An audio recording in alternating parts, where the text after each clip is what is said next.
that organized. Nope, no problem. Okay, and we're recording. All right, I'm gonna let everyone in.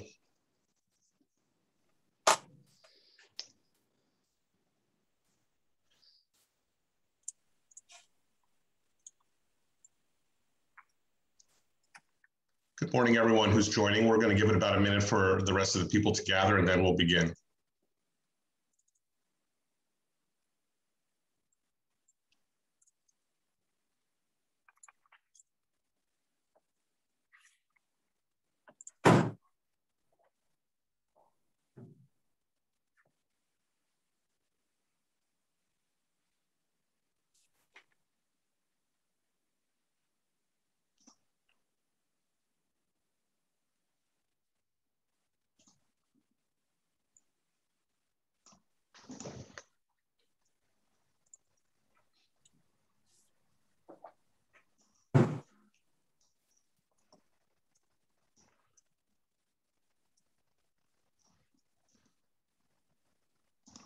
Okay.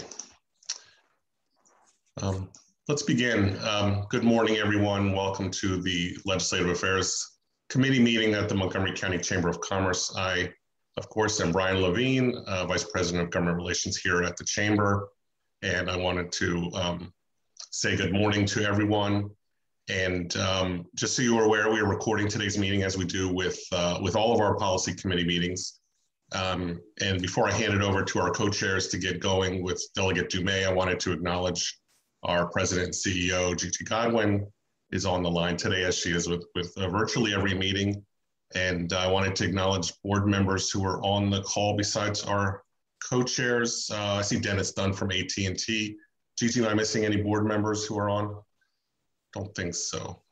Well, and then we also have Joan Kleinman from Senator Van Hollen's office. Joan, would you wave?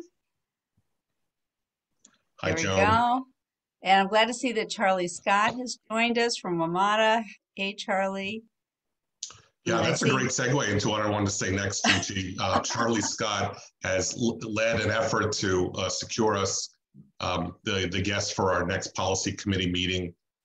That's Paul Wiedefeld. So if you don't know Paul is the GM and CEO of WMATA. So put it on your calendars if it's not already on there. Our next policy committee meeting is the Infrastructure and Land Use Committee.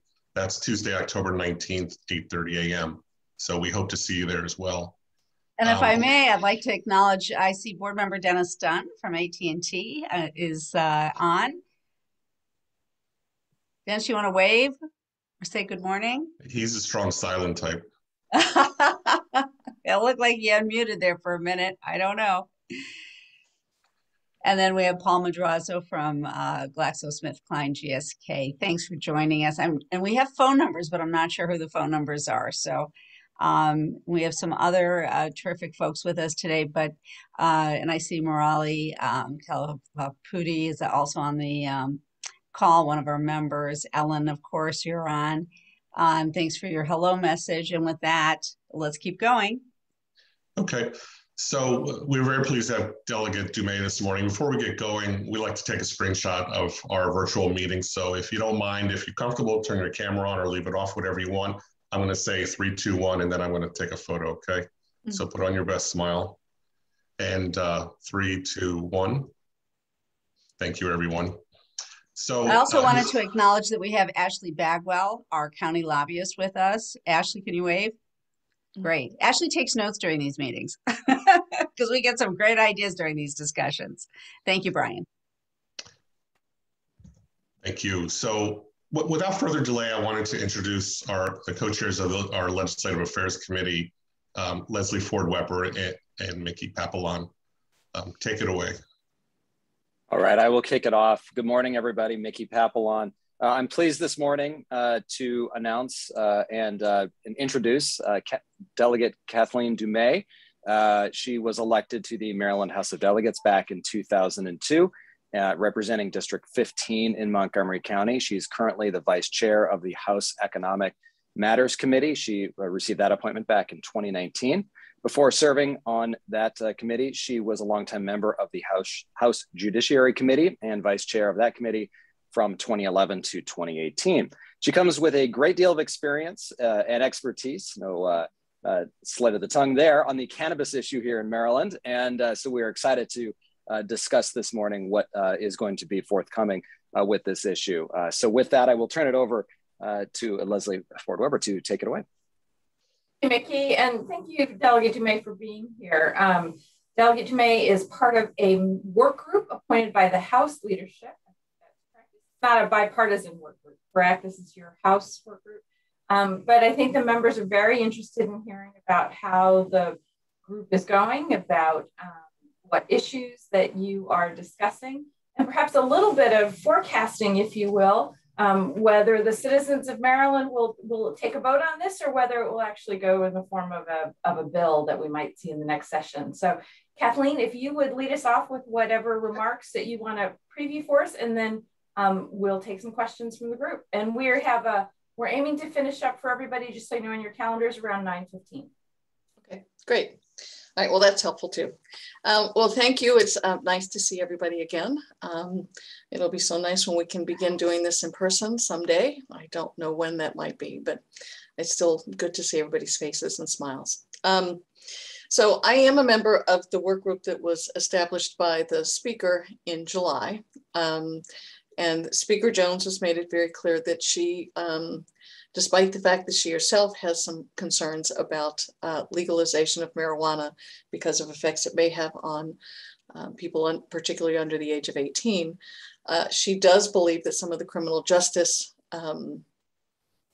effects of not legalizing marijuana are problematic. And so she put together a work group. Luke Clippinger, who is the chair of the Judiciary Committee, chairs it. And the purpose of the work group is to sort of go through all of the different sort of policies that we're going to need to create. For instance, we'll have to have a licensing structure for growers as well as the dispensaries, and address some of the criminal justice concerns, such as expungement for past arrest and convictions for marijuana use. We'll have to identify, a structure for potential release of those that may already still be convicted solely on marijuana-related crimes. We're going to review existing criminal and traffic laws, which I'll talk about a little bit. One of the focuses for Speaker Jones is to structure equitable ownership in cannabis-related businesses. And that will include social equity programs and making sure that Black and Brown communities are involved in the setup of the businesses and have an opportunity to be owners. We'll have to craft a taxation structure and importantly, expand addiction treatment and programs. So what we have done, and actually, Leslie, you've indicated that it is actually bipartisan. It's not bicameral. In other words, this is just the House work group, and the Senate is, I assume, doing its own thing. Great, thank you for making that correction. No, that's fine, but it is definitely a bipartisan group. In that our majority leader, Eric Lukey, is on it, but so is our minority leader, the new minority leader, Jason Buckle. What the speaker has, and from a bipartisan perspective, we also have Delegate Nick Kipke and Delegate Robin Grammer. On the Democratic side, we have Jocelyn Pena-Melnick. We have the chair of the Legislative Black Caucus, Daryl Barnes. But the speakers also divided this group up into several subcommittees, which I think is important to look at. The majority leader, Eric Lukey, is actually the chair of the subcommittee on the cannabis taxation. Jocelyn Pena-Melnick, who serves on the Health and Government Operations Committee, actually is the vice chair of that committee, is the chair of the Health Determinants Subcommittee for this work group. Delegate C.T. Wilson is the chair of the Business Implementation Subcommittee for the work group. And Delegate David Moon from Montgomery County is the chair of the Criminal Justice Impacts Subcommittee. So far, this particular work group has met twice.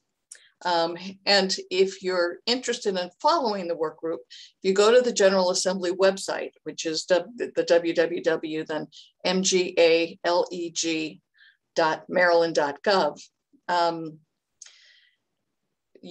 we record the meetings. So we met on September 8th for the first time. And we had a briefing on national historical background regarding cannabis legalization. And one of the things that we tend to do is compare ourselves to Colorado. We are somewhat similar in size and in, prior to legalization, some of the marijuana use. So across the country, between 2012 and 2015, 4 states plus the District of Columbia legalized adult marijuana recreational use. Then between November 2016 and June of 2021, 15 more states legalized marijuana. So, and it's not all sort of just blue states. So this is, something that is occurring across the country. I do believe that the House, at least, is going to support having a referendum. Speaker Jones feels strongly that citizens of Maryland should actually have a voice in whether or not we move forward with legalization.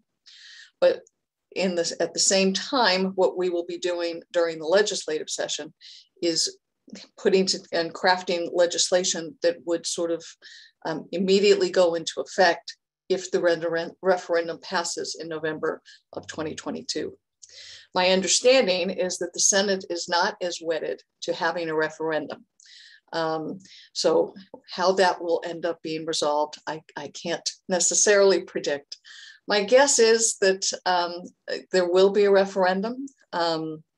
I have to admit, I probably am not as convinced that we have to. There's been a great deal of polling across the country and in Maryland, and I think it's pretty clear that citizens want us to move forward with legalization, but I certainly am not going to oppose it if that is the will of the work group and sort of the will of the House. There was an earlier work group that I chaired that was established in 2019. We worked on some of these same issues, but then the pandemic happened. And so, there were obviously things that took priority over moving forward with this at that particular point in time.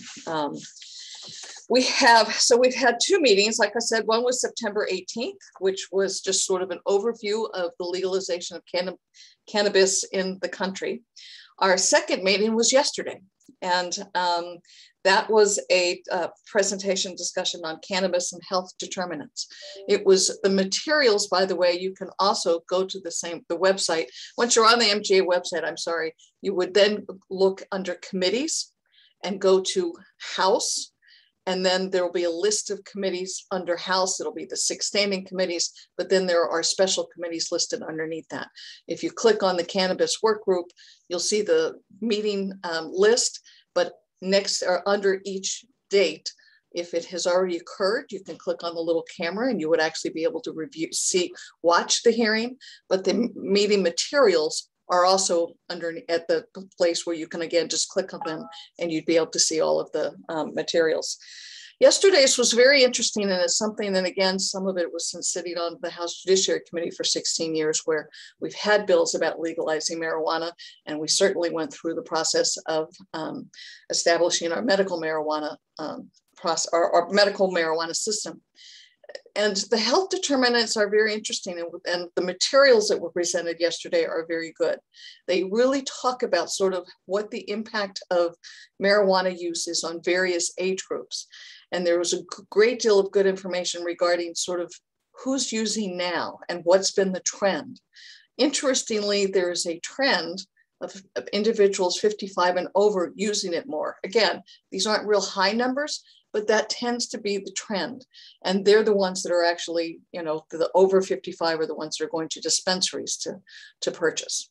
When we worked on this issue in 2019, one of the questions we had for the state delegates and senators from Colorado that we met with is, how did it affect the medical marijuana industry? We have an incredibly strong medical marijuana industry and some really good dispensaries and individuals that have, built these businesses. And understandably, there is a concern about what happens to them if we all also have dispensaries that are selling for adult recreational use. In Colorado, the dispensaries are separate, and that there are medical dispensaries. Actually, I think they have a hybrid, medical dispensaries and then adult use recreational dispensaries. We haven't come to a conclusion yet as to how we want to go about doing that. What has been very clear is that we need to be sure to sort of, and what we're going to have to look at, and they talked about it yesterday with health determinants, you know, how much THC should be in different things. And that's one of the distinctions between adult recreational use and medical marijuana use or medical cannabis use, is that many times for the medical cannabis use, there might be a higher level of THC in what they are using. They are probably also, from a medical perspective, entitled to purchase more at one given time. Whereas with adult use, it's very limited of, you know, the amount that you can purchase at any given time or on any given day. So it's actually very complicated to work this through. The other thing that the next meeting that we have is actually Wednesday, October 27th. And that is when we're going to look at cannabis and criminal justice impacts. And so that's where we'll talk more about expungement, about, you know, we've pretty much decriminalized marijuana use, but there is still a fee or a fine structure. With that, we also are going to need to sort of talk about where can you use where can you use adult recreational use marijuana? You know, can you, for instance, if you are smoking, can you do it outside? You know, where are the limitations are going to be? If you're living in an apartment complex and it's a no smoking apartment, you're not going to be able to smoke in your own home. And, you know, so there are a lot of different sort of issues that we're going to have to address just on implementing it. But then looking towards the past to sort of make sure those that have been convicted of marijuana use really have access to getting their records expunged for that particular charge. On Tuesday, November 9th, we are going to, and this is one I think this group in particular would want to pay attention to. Tuesday, November 9th at 1 o'clock, we are going to have a presentation and discussion on cannabis and business implementation and regulation. And so, you know, again, I invite all of you, if you go to the the MGA website, there's a way to log on to be able to watch and listen to the meetings. And then our final meeting is going to be on Wednesday, December 1st. And that's where we will have a discussion and presentation on cannabis and taxation. And that will conclude the work of the work group. I'm sure a report will be generated, as well as legislation that will be introduced in January based on the work of this work group, as well as some of the things that we learned in 2019 from the earlier work group. And that one was actually a joint work group between the Senate and the House. I'm not exactly sure what the Senate is working on at the moment. But, you know, at the same time, you know, there's an awful lot that goes into this. And, you know, I think we'll see something similar to what happened with our medical marijuana dispensaries and work group. It was a process and a rather long one where we, you know, stumbled a couple of times, but I think we now have a very robust industry and, you know, a very solid industry. We're trying to learn from mistakes from other states. But, you know, we still have a lot of things to determine. Do we let medical marijuana dispensaries also be involved in adult use, or do we keep that industry separate? That hasn't been determined yet. You know, how do we work with the judiciary system with reference to expungement? That's been a consistent issue, partly because the judiciary records aren't kept in such a way that they can just, you know, through a computer program or software, decide here's all of the, you know, convictions across the state that we want to expunge and press a button. It doesn't work that way. Expungement in and of itself is much more complicated at the moment. It is initiated at upon the application of the individual that wants something expunged. It is not just a matter of expunging court records, and expungement really means destroying records. What happens with an expungement is that you make the application, the court issues an order, but the court issues an order to any law enforcement agency that was involved in the arrest. And all of the law enforcement records are to be expunged. Any records that are at a correctional facility are in fact to be destroyed. So it's a rather long process, and it can't be done just by pushing a button, which unfortunately is sort of what many of the advocates think can happen. And it's also, there's no way to sort of pull these records without really having a human go and pull the files. And so clearly the manpower or woman power that it would take to be able to pull all the records to actually do, quote, an automatic expungement really isn't possible. But the judiciary is working with the legislature to try and find ways to move this forward in such a way that there can be at least an expedited process. But it will still probably take some initiation on the part of the individual that has the conviction. And that's where I think some of our legal aid groups will be helpful, and they already have, because we've already passed some expungement legislation regarding these types of convictions.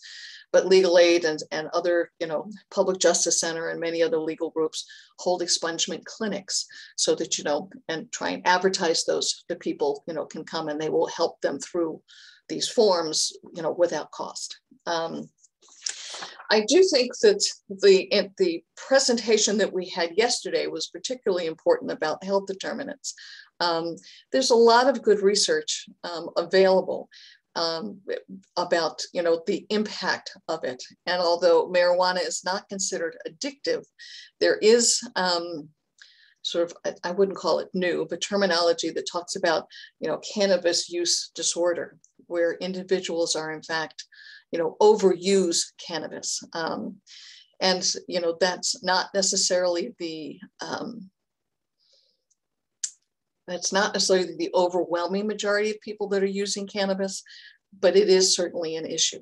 The other presentation yesterday that was important was the fact that cannabis use on an adolescent's brain, there is a great deal of research on the harm that does cause. And so we do know that we need to structure it in such a way that it is not something that someone under the age of 18 would be able to use. And in fact, I remember with the work group in 2019, we actually talked about age 21 or above, because again, the research really shows that it's almost after age 25 before the negative effects of cannabis on the development of a brain occurs. So that we're going to sort of look at those sorts of things. One of the things to keep in mind with the legalization is that it's isn't just going to be whether or not someone can smoke marijuana, but there's also the edibles will certainly be available, as well as different oils and other sorts of ways to use marijuana. So it is not simply just rolling, what we've seen in movies from a long time ago where you're rolling joints or whatever. It's, it is a much more sophisticated market, but we will have to determine sort of how much someone can purchase, but also how much THC can be in any given product. And so, we're going to have to work through that regulation. So the bottom line is, when do I think this will happen in Maryland? Even if it's self-authenticating, and that we have the referendum and the citizens of Maryland indicate that yes, they want to have legalized adult recreational use cannabis, I still think we're probably looking at a minimum of another year before it's anywhere near up and running. And that's not good news for those that sort of want to get into this business and feel that, given that the medical marijuana industry is up and running, that this shouldn't be that difficult to put into place. But I do think it's going to take a minimum of a year, if not more, to sort of get to a place where the licenses have been distributed. We're going to have regulations again to try and make sure that minority businesses have the opportunity to be involved. And yet we already have the big conglomerates knocking at the door, ready to jump in and take over. And that's something that I think particularly the Legislative Black Caucus is working to ensure that the opportunity for small businesses is available, and particularly minority-owned businesses. So hopefully we'll learn from what we've done with medical marijuana and be able to and learn from Colorado, which is somewhat similar in size to Maryland. I think I had that someplace. Comparing Colorado and Maryland, we have a population of about 6.1 million, and Colorado's is about 5.7 million. And our past marijuana use in the last month is about 10.99%. In Colorado, it's 17.39%. Over the past year in Maryland, it's about 16.7%. And in Colorado, it's 26.32% of adult use. So Colorado is the one we sort of compare ourselves to the most, partly because of size, partly because their system has been in place since at least 2012, I believe, so that, we can sort of look to them for guidance. They have a regulatory system set up. It's actually through their comptroller's office, which is their enforcement branch. It's another question that we are still trying to address. Should it be the new, I can't even remember what it's called, where we took sort of the enforcement piece out of, for tobacco and alcohol, out of the comptroller's office? Should that organization be the bureau that sort of enforces or regulates adult use recreational marijuana? Or should we sort of use what we already have set up with our medical marijuana commission, which is an amazing commission and really very organized? There's going to be a cost to setting it up, which we're also going to have to, from a state perspective, deal with, in that it is going to be a pretty robust regulatory scheme, and that's going to also require pins, or people. And so it's, there's an awful lot to do, and all the more reason why I think it's going to take, close to a year to really get something like this up and running. But I encourage you to, listen in on the different meetings, particularly the one, as I said, on November 9th, which is on business implementation and regulation. And actually the last one on December 1st, which would talk about taxation. We talked a lot about that in 2019 with the 2019 work group. That's actually sort of a, I don't know what the right analogy would be, but it's a question of, if we tax it too high, then the underground market remains. Yet if we tax it too low and we're not generating enough tax revenue to really at least cover the costs of the implementation, that's a problem. So striking that right balance is going to be interesting. I did watch, and actually saw the first one when I was in Colorado. CNN has sort of a series on legalizing adult use marijuana and sort of what happens in states that have legalized it, and does the, quote, underground market or the illegal market disappear? And the answer is it probably doesn't. It changes. In that, in California, for instance, one of the things that just means that there's a strong illegal market up in the mountains as far as, growing goes. And there's sort of a battle between the legal growers and the illegal growers.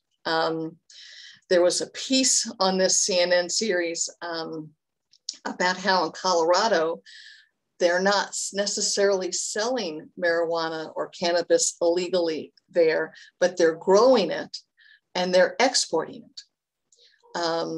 So, we're going to have to struggle with a lot of those pieces and sort of what's going to happen with the illegal market that is in Maryland. Obviously, we'd like to see it go away, but I think the experience of most states is that doesn't happen, but we want to sort of see how it gets balanced out. So I realized it's 9 o'clock to have some time for questions. And so I thought that maybe I'd stop and take questions. Thank you, Delegate Dumais. That was a great overview. Thanks. I will lead off with a question just to give everybody time to locate their buttons at the bottom of the screen. So if someone has a question, Okay. Maybe use the raise hand function. Can you still hear me? Yeah, we can. You're cutting out a little bit. If we continue to have a problem, maybe you should cut your camera and we'll see if that improves the connectivity. Okay. We can still hear you. Great. Okay. So let me just go. You mentioned some of the harder issues that the committee has been grappling with in terms of expungement or how to structure the business operations, whether someone will be able to sell both medical and recreational products. What have been the easiest things for the committee to address? It's assuming there are any. Well, or perhaps where your work in 2019 has already informed and you've sort of said, yes, this is what we want to, we've made a decision about that point. I think it's really on the health side that, recognizing that we're going to have to come up with the age where we're going to allow adult use or adult recreational use. Is it 21? Can we go higher than 21? And, I think the easy questions are understanding that we are also going to have to put in some treatment programs and ensure that there's the funding for treatment and funding for sort of some of the mental health issues that arise from drug use and marijuana use as well. So those were, it's hard to say it's easy because we have to find the funding, but those were certainly the things where there was consensus and agreement. Dennis Dunn, I see you have your hand raised. Good morning. Thank you. And thank you, Delegate. I appreciate all the hard work you're doing. I was wondering, in states that have legalized it, what does the research indicate about underage access to marijuana?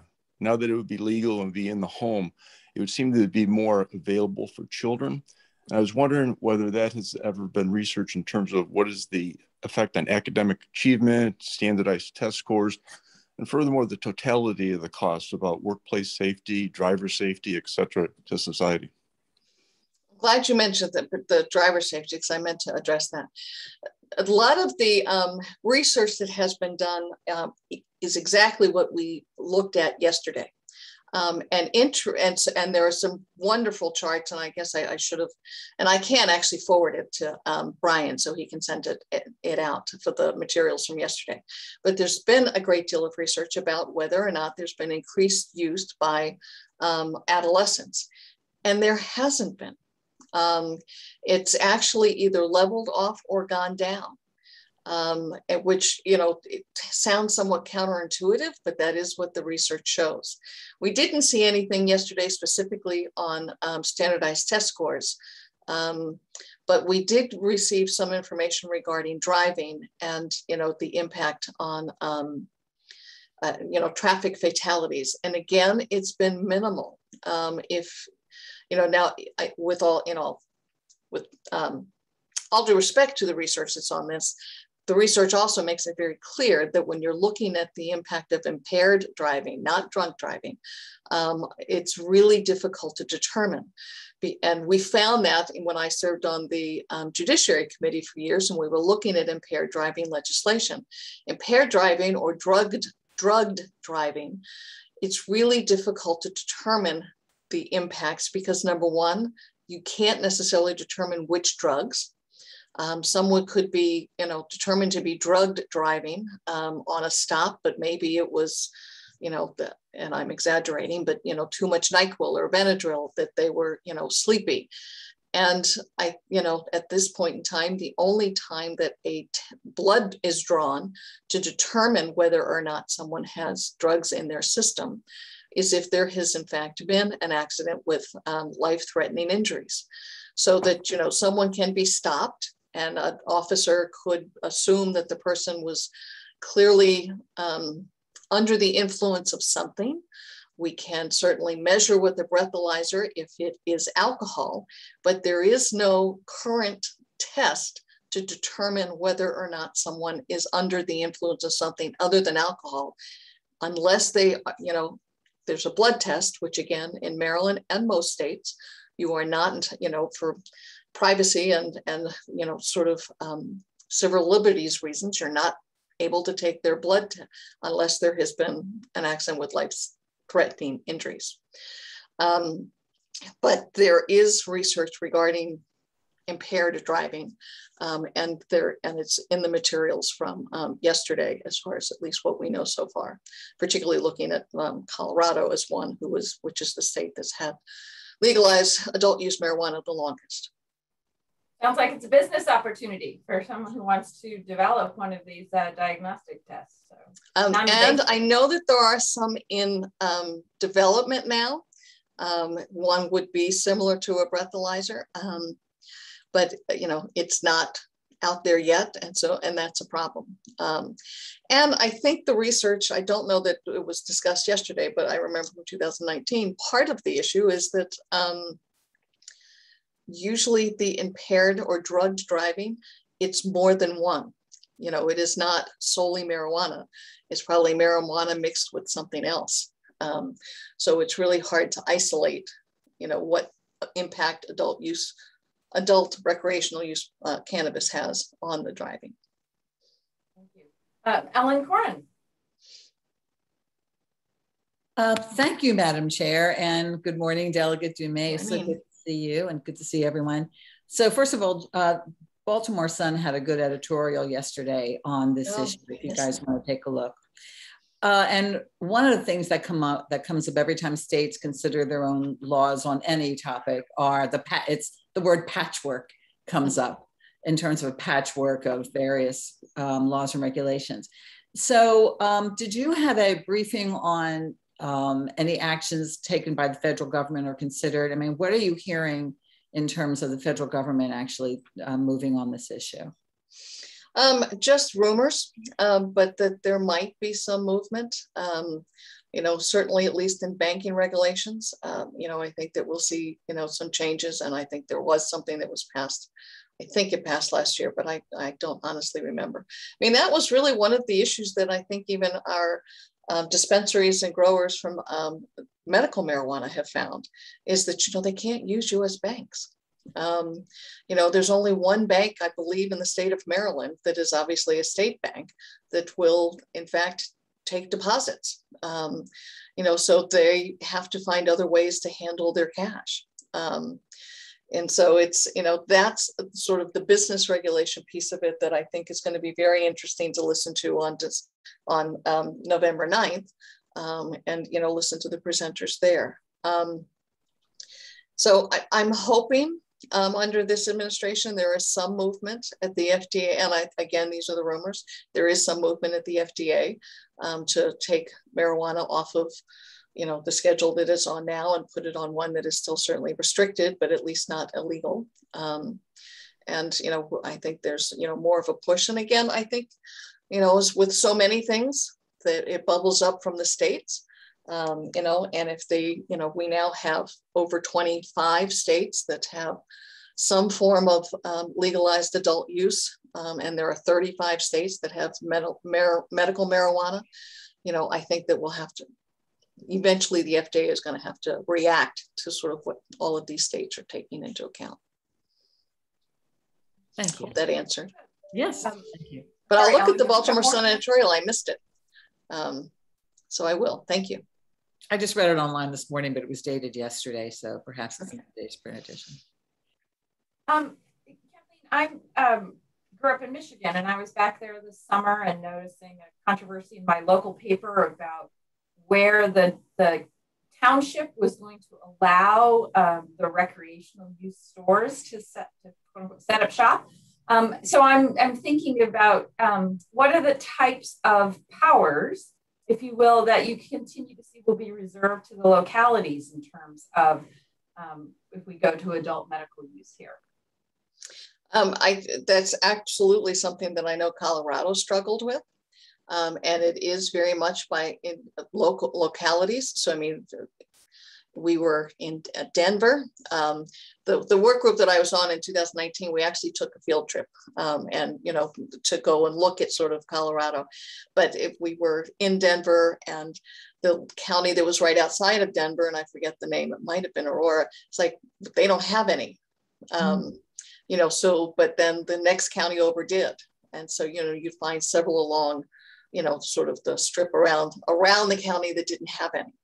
I think, again, that was in 2019. We haven't, as this group, really talked about it, but we did sort of have a sense that, you know, we were going to let locals handle that. But we saw some of that even with medical marijuana, because there were some of the, you know, counties, particularly in Western Maryland, that, you know, really didn't want any part of even medical marijuana.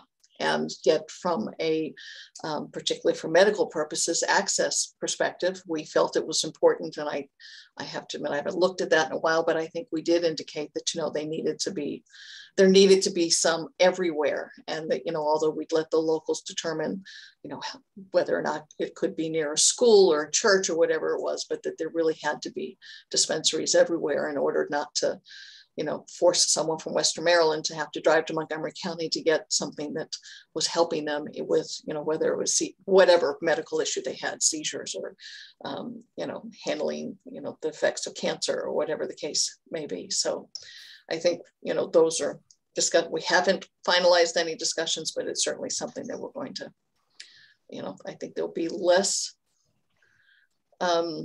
inclination to sort of, you know, force locals to have the adult use than there was with the medical. I've noticed, you know, you mentioned the District of Columbia having been sort of at the front of opening this, at least as I recall, if you were in your own yard or you grew your own or something. And I've noticed, of course, Virginia is on a timeline to have adult medical use by 2024. You know, to what extent is the House work group looking at how our neighboring jurisdictions have handled these? We are certainly looking at how they are implementing it, but and I think it is certainly one of the reasons we're beginning, you know, or not just beginning, but that I think that there's a much more serious focus, because it's very clear all of the jurisdictions around us are doing it. And there really is a cry from the citizens, you know, that, you know, particularly from, you know, criminal justice perspectives, you know, social equity, that, you know, it just doesn't make sense to continue with this as, you know, sort of a criminal justice issue when it really simply should be similar to, you know, alcohol or or tobacco, that, you know, we regulate it. We have education campaigns so that people are very clear about what the effects of such use are, and that's really a much more efficient and better governmental role than locking people up because they have a certain amount of marijuana. But at the same time, I think we are looking from the business regulation perspective and tax perspective to look more towards Colorado as far as, you know, we would like to have this be a revenue source, you know, for Maryland, in addition to all of the social justice issues that are important. You know, DC's laws are just weird. I don't know how else to describe them. It's sort of like you can't sell it, but you can hand it out. So you know, they talk about, you know, you go and somebody's selling baked pies, but with your baked pie, you get a certain, you know, you can get a certain amount of marijuana. So I think DC has a little ways to go in making sure that it's right. We are looking at this from a business perspective, you know, and a business and regulation perspective and taxation perspective from the state. So, Madam Chair and Leslie, I did want to ask, just and there was a perfect segue. You said DC's laws are questioned there, but that begs the question. Besides comparing us to Colorado because of size and they've had some experience, that sort of thing, are there any states that Maryland, that this group looks at as a shining example of, oh, if we just replicate so-and-so, we got this, you know, a big believer in steal like an artist, is that, you know, expression goes. I'm just curious, I mean, instead of inventing the wheel. We are actually looking at Colorado, like I said, is an easy one, and they've been in existence the longest. So, you know, sort of following, you know, what I'm trying to find, I thought I had something about that, but I can't seem to find it. But we are looking, I think Massachusetts, if I remember correctly, has, you know, sort of said, again, they were later in the process. And so I think they, again, probably built on Colorado. But, you know, we are looking at what all of the different states are doing and hoping that, you know, the states that have a, you know, robust adult cannabis recreational use system, you know, we're going to look at all of them and not just Colorado. Colorado is an easy comparison, and again, has been doing it the longest. But we're looking at all of the different states and trying to come up with the best plan. Thank you. Sure. Nikki, I see your hand is up, and then do you and Brian want to take us out after you asked your question? Sure. So I actually spent a fair amount of time in Colorado. My wife is from there, and so it's been a very interesting topic at the dinner table, so to speak, there. So I know quite a bit about it. There's actually, I don't know if there's like 5 or 6 dozen counties in the state. There's actually a few dozen that don't, in the state of Colorado, that don't have legalized dispensaries that are there. So it's an interesting thing that while the state, allows it, it's not necessarily everywhere. You can't just go anywhere you want and get it. But my question is more from the business perspective. So we're starting to think about what that's going to mean from the physical space that these dispensaries are going to have to go into. And it kind of, you draw some similarities to what you have on the alcohol side, where you have, you've got, I'll call it both on-premise and off-premise consumption. And everything that I think we've been talking about up until this point, and I'm pretty sure this is the case in almost every state in the US that's legalized recreational use, is for off-premise consumption. So you go in, you buy it, you take it elsewhere. Kind of the similar model like the Montgomery County ABS stores. Versus what about on-premise consumption? And are we going to need to start thinking about how to create spaces in our commercial buildings for on-premise use as well, similar to like a high-end sports bar or something like that? And that is something I think we will have to look at. I do know that there's, I don't believe Colorado has a great deal of the on-premise, if any. California does. And, again, a piece on one of the news channels, whether it was CNN or one of the other, whatever, talked about some of the places that California has set up sort of these restaurants or sports bars with, very high-end air circulation and filtration and, humidifier kinds of things. I haven't heard much of that in any of my discussions in Maryland. Not saying it won't be something that will it will come up, and perhaps in the business implementation subcommittee, but at least in 2019, I don't think there was any real appetite for the on-premise consumption. We were really struggling with just sort of, where can you? If you're sitting in your car, again, if it's an edible, it may, aside from the question of whether or not it makes you impaired, but, if you're in your car in your driveway, can you smoke, a marijuana cigarette? And so we began to talk about that, but to be honest, we haven't drilled down that far. It's a good question. And like I said, you're right, in Colorado, there's not. In California, there is. I don't know what other states do on that regard. It's just something that we're going to have to figure out, because I agree. It's something that's going to be there. So I don't see any other hands. So I will just, on behalf of the committee and on the rest of the chamber, thank you for your time this morning. Thank you for providing us with such great information and such a great overview. And I know, as we look to the future, this is one of those topics that is going to continue to be both contentious, but also, it's a very exciting and vibrant one, and hopefully one that from business perspective can help benefit us all in some way, either direct or tangential. So I hope thank you very much. And to tout District 15 for Gigi and I, the other person that's very involved in this, and and I'm sure would be happy, is Brian Feldman. He was the sponsor of the legislation last year, and so Senator Feldman, who obviously the two of us have run together since 2002, is very knowledgeable. And although he's in the Senate, so he's not on my current work group, he's a font of information that I think would also be helpful as this continues to evolve. Fantastic. Okay. Brian? Yeah, just something that Nikki said. I mean, I think there are, tangential or unintended consequences that maybe could be positive for the business community. I mean, one I was thinking of, you touched on expungements earlier. I don't know if legalizing cannabis can hasten the expungement of nonviolent offenses from people's records, making them more attractive in a tight labor market than they currently are now. So I'm hoping, absolutely, hoping that is a positive unintended consequence for the business community. Me too. with that, Leslie and Mickey, our co-chairs, thank you so much. Gigi, I don't know if you want to say a last word, but if you don't, thank you everyone for joining us today. And thank you so much, Delegate Dumais, for making time for us. Happy to be here. Nice to see everybody. Thanks so much. And thank you, Kathleen, for all your great work on behalf of our entire county, our state. You've done a great job all those years, and it's been such a pleasure working with you. And I want to thank you again for spending your morning with us. We're starting our day together, and but I want you to know how much we appreciate your leadership on this and so many other things. Thank you. Well, thank you. Thank you. And it's nice to see everybody. Good luck. Have a great day. All right. Bye. Thank you, everyone. Bye-bye.